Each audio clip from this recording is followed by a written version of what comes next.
Hindi naman natuloy ang nakatakda ng paghahain ng impeachment complaint laban kay Vice President Leni Robredo. Alamin natin kung bakit sa ulat ni Grace Casin live mula sa House of Representatives.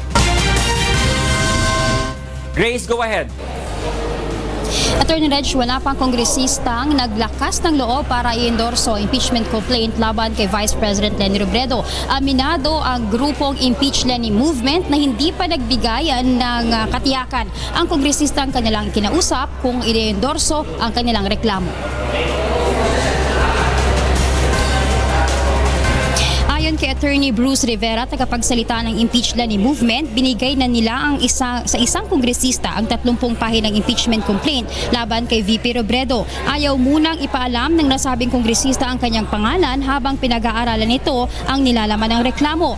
Hindi pa umano nagbigay ng katiyakan ang nasabing kongresista kung kailan o kung balak ba nitong i-endorso at ihain sa opisina ng House Secretary General ang impeachment complaint. Culpable violation of the Constitution, betrayal of public trust, and graft and corruption ang kanilang reklamo.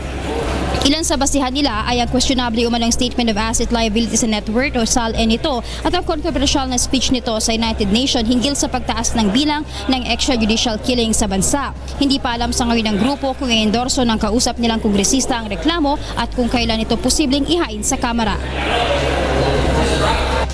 At this point, we cannot divulge the identities of these individuals at this point because that was their intention, that was their request.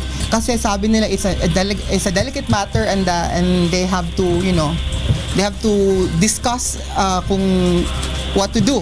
So we understand the situation and we gave all the copies of the impeachment complaint to that particular congressman.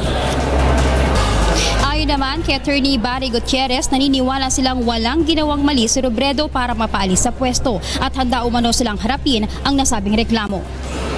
So we're not sure kung mayroon mga endorsement na mangyayari, but if there is, then it's a process that we'll have to go through. Ipinaubaya naman ng Malacanang sa Kongreso ang proseso ng impeachment complaint laban sa pangalawang Pangulo. Just let the process go. It's a democratic country, and those who are pursuing the case, just let them do that. Attorney Reg, ayon nga sa grupong Impeach Leni Movement, hintay na lang daw nila ang tawag ng kongresista ang kanilang ikinausap kung i-endorso ba nito ang kanilang hinihaing impeachment complaint. Dahil base sa rules ng Kamara, kinakailangan na mayroong kongresista na mag-endorse ng impeachment complaint na ito dahil kung hindi, ito ay magiging invalid at mawawala na ito ng saysay at hindi na pwede pang matalakay dito sa mababang kapulungan ng Kongreso. Attorney Reg? Maraming salamat, Grace Casin, nagulat ng live mula sa House of Representatives.